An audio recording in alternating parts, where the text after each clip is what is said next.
자, 오늘의 마지막 영상입니다. 자, 364쪽에 이제 뭐 정의, 권리, 도덕과 종교란 얘기가 있는데 이게 굉장히 난감한 얘기예요. 사실 이 책에서 다루기에는 너무나 적은 양이고요. 이 철학하고 신학, 종교를 이제 신학이라고 봤을 때 이게 분리해서 이제 많은 뭐 내용들이 있다고 하기는 하는데요. 신학을 계속 공부해도 어차피 철학 얘기 나오고요. 철학을 공부해도 신학 얘기 나와요. 그래서 이거는 이제 제가 그냥 이해하는 수준에서만 제가 설명을 드리겠습니다.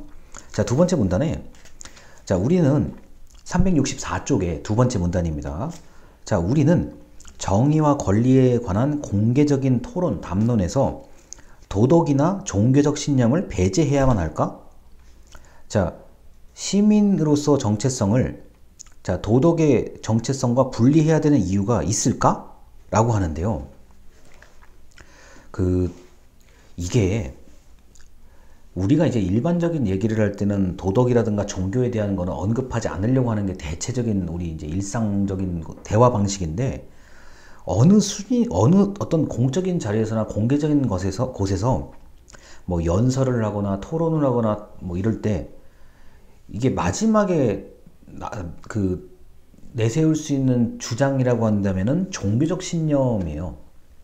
특히나 우리나라 같은 경우는 뭐 국가가 정해놓은 국교가 없는 나라인데, 세계의 다른 여러 나라들은 국교가 엄연히 있어요. 국교가 곧 법 위에 있는 국가들도 있어요. 또는 헌법에 국교가 녹아 들어간 국가들도 있어요.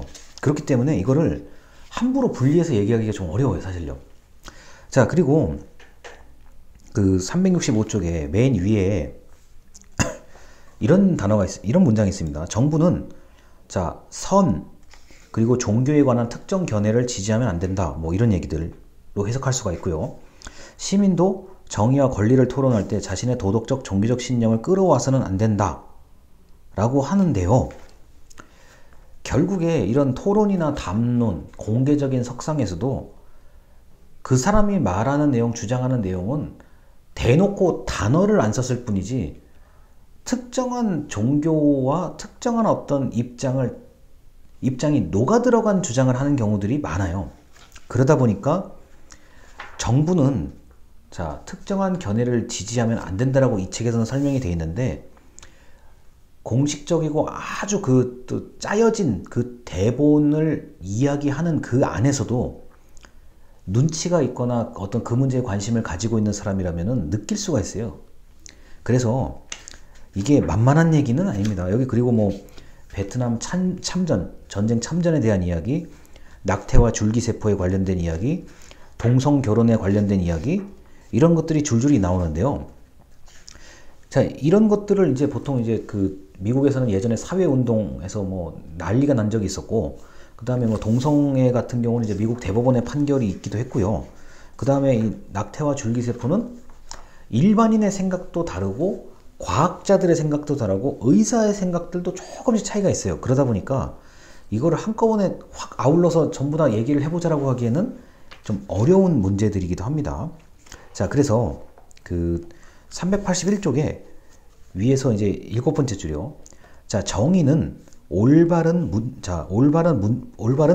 분배를 고민하는 것뿐만 아니라 올바른 가치 측정을 하는 것에도 정의라는 것은 연결된다. 자, 이 책의 지금 마지막 장면인데요. 당연히 그렇죠. 우리가 이 책에서 배우는 여러 가지 철학자들의 엄청난 이야기들 더하기, 그 다음에 나 개인의 이야기가 상당히 중요한 주제가 될 수 있다는 이야기 등을 포함해서 이 정의라는 거는 가치 측정의 기준이 될 수도 있는 거고, 분배의 기준이 될 수도 있다. 뭐 이렇게 생각하시면 되겠습니다. 그래서 이렇게 뭐 여러 가지 좋은 이야기들이 있는데, 이 책의 저자 교수님께서는 384쪽에 시민의식, 희생, 봉사 뭐 이런 단어들을 이제 중요한 단어로 설정을 해서 이거를 좀 잘 했으면 좋겠다. 희생하고 봉사하고 또는 시민의식을 가졌으면 좋겠다라는 내용을 제한적으로 언급하는 것 같아요. 제가 보기에는. 자, 다시 말해서 공동체는, 특히 이제 이 책은 미국의 공동체는 자, 시민의식도 가지고 희생과 봉사를 할 수 있는 그런 미덕, 공동체의 미덕을 가졌으면 좋겠다라고 제한적으로 이 교수님께서는 주장을 하는 것 같은데, 자, 여러 가지의 논리가 이게 동시에 다 얽혀 있어서 제가 이게 함부로 이 저자의 어떤 의도를 제가 파악하기는 어렵지만, 제가 봤을 때는 이게 어차피 공동체를 어느 정도 지향한다고 하면은 결국에는 나의 개인과 자유 뭐 이런 거 다, 의무 다 중요한데, 권리 다 중요한데, 일정 부분의 희생과 양보, 그 다음에 자, 사회 약자에 대한 일정 수준의 봉사, 그 다음에 교육 등을 통한 시민의식 함양이죠. 이런 것들을 얘기를 안 할 수가 없는 거라서 그 강의 자료 3번까지 얘기가 끝난 거고요. 그 다음에 이제 390쪽에 이 책이 사실 마지막 결론인데, 여러분 결론을 미리 알고 다른 철학자들의 얘기를 들어도 아무 상관이 없어요. 이 수업은요.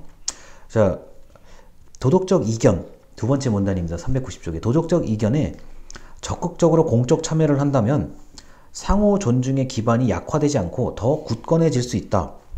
자, 동료 시민이 공적인 생활에서 드러내는 도덕적 종교적 신념을 피하기보다는 그것에 대해서 반론을 제기하고 경청하고 배우고 적극적으로 참여해야 한다. 자, 그리고 맨 아래 줄입니다. 도덕적인 참여 정치는 자, 시민에게 더 많은 이상 아이디어를 불어넣어 줄 수 있을 뿐만 아니라 정의로운 사회 건설에 더 유망한 기반을 제공한다. 자, 이 책의 저자분은 시장의 한계를 어느 정도 인정을 하는 거로 보이고요. 그 다음에 우리 시민 모두가 공적인 정치 참여를 해야 된다라는 논리로 얘기를 마쳐요. 자, 그래서 정의와 어떤 공동체가 추구해야 될 정의, 개인의 권리와 의무, 그 다음에 도덕과 종교, 이게 사실 이게 뒤엉켜 있는 건데, 이거에 대해서 한 번쯤 논의를 한 거고, 아무래도 공동체라는 것이 중요하다. 그리고 일반 시민도 공적인 참여, 그리고 철학적인 논의에 뛰어들었으면 좋겠다라는 게 이제 이 책의 결론인데, 제가 다시 한번 말씀드리지만 이 도덕하고 종교는요, 일단 이게 결이 거의 같아요. 제가 보기에는 이게 완전히 이렇게 뒤엉켜가지고 몇천 년 전부터 이렇게 내려오는 건데, 어느 순간에 야, 이거 신도 중요하지만 인간도 중요하다. 논의를 해보자. 자, 인간의 생각이 무엇인지를 연구하는 게 철학이거든요. 신학과 철학이 지금도 있어요. 우리 대학교를 보더라도 철학과도 있고 신학과도 있잖아요. 신학을 공부하다 보면 철학 100% 알아야 되고요. 철학 공부하면 신학 100% 알아야 돼요. 그러니까 여기서 100% 안다는 얘기는 공부를 하기 싫어도 해야 된다는 그 얘기를 하는 겁니다. 그리고 뭐 정교 분리, 정치와 종교가 분리되어 있는 국가도 있지만 정교 일치된 국가도 있고, 이게 그 한 국가의 다종교, 여러 종교가 이렇게 뒤섞여 있는 국가들, 대한민국이 대표적인 나라고요. 자, 한 국가의 종교적인 대립이 조금 격화되어 있는, 좀 충돌할 그 가능성이 높은 나라도 있고, 이거는 뭐라고 얘기를 못 하겠어요. 그래서 제가 이제 명절기 오늘 수업 같은 경우는 자, 정의와 공동선, 자, 그리고 충성심의 딜레마, 자, 권리와 자격에 대해서 뭐 철학적인 근거가 아니더라도 이해할 만한 그런 부분을 모아서 설명을 드렸고요. 우리가 이제 중간고사 전에 그 철학자의 논쟁 하나만 잘 살펴보고, 그 다음에 중간고사 안내를 하고, 자, 이번 전반부 수업을 마치도록 하겠습니다. 들어주셔서 감사합니다.